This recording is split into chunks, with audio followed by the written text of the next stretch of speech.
ખબરોમાં બન્યા રહેવા માટે બેલ આઇકોન દબાવો અને એબીપી અસ્મિતાને સબસ્ક્રાઇબ કરો। એક મહત્વના સમાચાર પ્રાપ્ત થઈ રહ્યા છે। સોશિયલ ડિસ્ટન્સનો ભંગ કરનાર વડોદરાના સયાજીગંજ પોલીસ સ્ટેશન તેઓ પહોંચ્યા હતા, કેમ કે જે રીતે ગઈકાલે મામલો સામે આવ્યો હતો તેમનો જન્મદિવસ હતો અને તે બાદ જ્યાં પાર્ટી યોજાઈ હતી ગઈકાલે 9 લોકો સામે ગુનો નોંધાયો। 6 વ્યક્તિ ગઈકાલે હાજર થયા હતા, અન્ય 3 આજે સુનિલ સોલંકી હાજર થયા। તેમની સાથે વાત કરીશું। શું કહેશો, હાલ અહીંયા આવ્યા, શું પ્રોસિજર થઈ, કોઈ ખેદ? મેં ગઈકાલે પણ કહ્યું છે અને આજે પણ કહું છું કે કાયદો બધા માટે સમાન છે। પોલીસના મિત્રોને લાગ્યું હશે અને પોલીસના મિત્રોએ જે પ્રકારે ગુનો દાખલ કર્યો છે જાહેરનામાના ભંગનો, એને પૂરેપૂરું સમર્થન આપવા માટે, એમાં સહયોગ આપવા માટે આજે મારી પોલીસની કાર્યવાહી પૂર્ણ કરીને હું નીકળી રહ્યો છું। ભારતીય જનતા પાર્ટીના કાર્યકર્તાઓ, ચૂંટાયેલા પ્રતિનિધિઓને મારી નમ્ર અરજ છે કે જાણે અજાણે પણ કોવિડ-19ના જે નોર્મ્સ છે તેનું પાલન થાય, જાણે અજાણે પણ કોઈ ચૂક ના થાય। અને આ બાબતની જે પ્રક્રિયા છે એ પ્રક્રિયામાં ગઈકાલે પણ મેં કહ્યું હતું કે કાયદો બધા માટે સમાન છે અને એ કાયદાના સમાનના ભાગરૂપે મેં મારી આજે આ ફરજ પૂરી કરી છે। તમે કેટલા વાગે પોલીસ સ્ટેશન આવ્યા અહીંયા? અડધો કલાક પહેલા આવ્યો છું। તો તમારી ધરપકડ અને જામીન બંને થઈ ગયા છે? હા। સારું, હવે જે ઘટનાક્રમ રહ્યો હતો, કેમ કે તમે આટલા મોટા નેતા છો, આમાં ધરપકડની વાત ના હોય।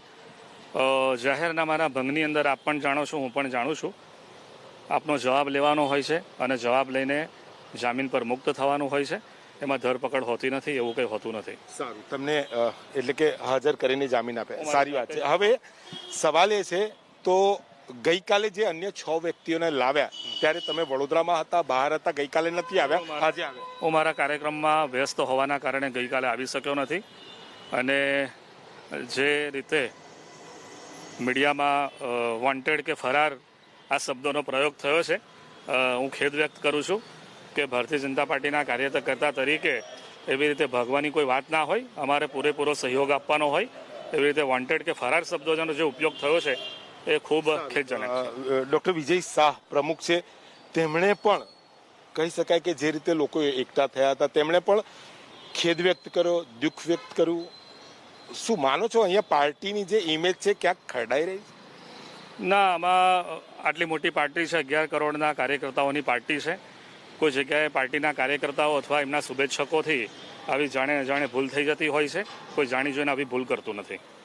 સારું, એક સવાલ એ છે, 1000 રૂપિયા દંડ સાથે કોવિડ કેર સેન્ટરમાં 5 થી 15 દિવસ તમારે સેવા આપવા જવું પડે, આવી કોઈ કાર્યવાહી થાય તો કેટલો સહયોગ? આ વિષયમાં હું વધારે કંઈ કહેવા માંગતો નથી। કોર્ટનો વિષય છે, હાઈકોર્ટની ઉપર સુપ્રીમ કોર્ટે સ્ટે આપ્યો છે, આપ પણ જાણો છો। ગઈકાલે પણ આપનો આ પ્રશ્ન હતો, એટલે એ તમે કોઈ આના વિદ્વાન હોય એને પૂછો તો સારું। સારું, હવે છેલ્લો સવાલ, માનો છો તમારી ભૂલ થઈ છે?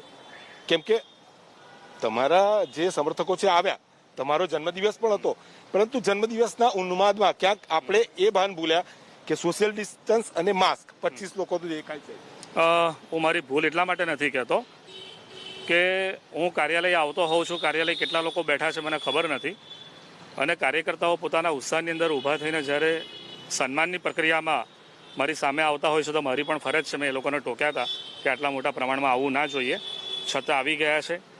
અને એમના માન ખાતર આપ પણ જાણો છો કે કાર્યકર્તાઓનો ઉત્સાહ કે એમના શુભેચ્છકો જે હોય એ લોકોનો ઉત્સાહ સ્વાભાવિક છે હોય, પણ એ મેં મારે જ્યાં કહેવાનું છે એ લોકોને ઠપકો આપીને કહ્યું છે। સારું, એક દિલ મોટું રાખીને દિલથી વાત કરો, માફી માગશે સુનિલ સોલંકી કે પછી મોવડી મંડળ કે ઉપરથી કહેવામાં આવે તો માફી માગશો? ના, માફી માંગવાનો વિષય જ ક્યાં છે? આ માસ્ક ન પહેરવું, લોકો સમક્ષ મેસેજ જવો, લોકોથી ચૂંટાયેલા નેતા છો, માનો છો લોકો સુધી એક પોઝિટિવ મેસેજ મોકલવા માટે આ પણ એક જરિયો હોઈ શકે? તમારી ટીવીમાં જ મેં દ્રશ્ય જોયું છે, મારું માસ્ક પહેરેલું છે, ફક્ત નીચે કરેલું છે। તમારું માસ્ક નીચે કરેલું છે એટલે કે મોં અને નાક ખુલ્લા નહીં રાખવા, ખાલી નાક હોય તો પણ આજે પોલીસ 1000 રૂપિયા તો લે છે જ। 25 લોકો છે, વિડીયો તમે જોયો, અમે જોયો, દુનિયાએ જોયો, એટલે તમે ભૂલ સ્વીકારો છો કે નહીં? આપ પણ જાણો છો કે માસ્ક પહેર્યું છે અને નીચે છે, સ્વાભાવિક છે કે મારું સન્માન કરતા હોય કોઈ જાણે અજાણે પણ, અને જો મને કેક ખવડાવતા હોય તો માસ્કની અંદરથી કેક જવાનો નથી, એ સ્વાભાવિક છે મારે નીચે કરવું પડે। સારું, મેસેજ શું છે તમારા કાર્યકર્તાઓને, અન્યોને? છેલ્લો સવાલ. મેસેજ તો એ જ છે કે જાણે અજાણે પણ આની ભૂલ થવી ના જોઈએ અને સોશિયલ ડિસ્ટન્સિંગનું પાલન થવું જોઈએ. કાર્યકર્તાઓ હોય, ચૂંટાયેલા પ્રતિનિધિ હોય કે લોકો હોય, કોરોના જે પ્રકારે વિકરાળ સ્વરૂપ ધારણ કર્યું છે તો એમાં પ્રશાસનને પણ આપણે સહયોગ આપવાનો છે અને આપણે પણ આપણી કેર લેવાની છે.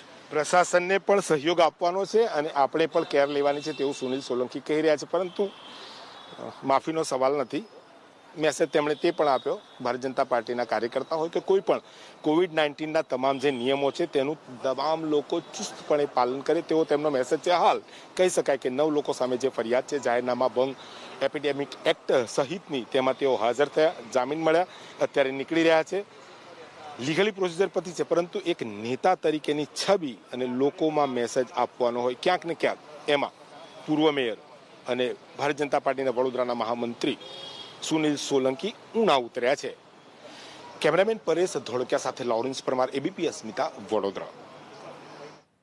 તો સોશિયલ ડિસ્ટન્સના નિયમનું પાલન કરાવવા શરૂ કરાયેલા ABP અસ્મિતાના અભિયાનની મોટી અસર જોવા મળી રહી છે. વડોદરા શહેર ભાજપના મહામંત્રી સુનિલ સોલંકી સરેન્ડર કરવા સામેથી પોલીસ સ્ટેશન પહોંચ્યા છે.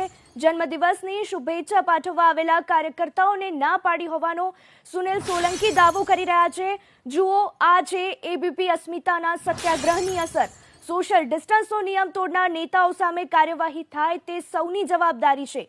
નેતાઓ સામે કાર્યવાહી શરૂ થતા નાગરિકોમાં જ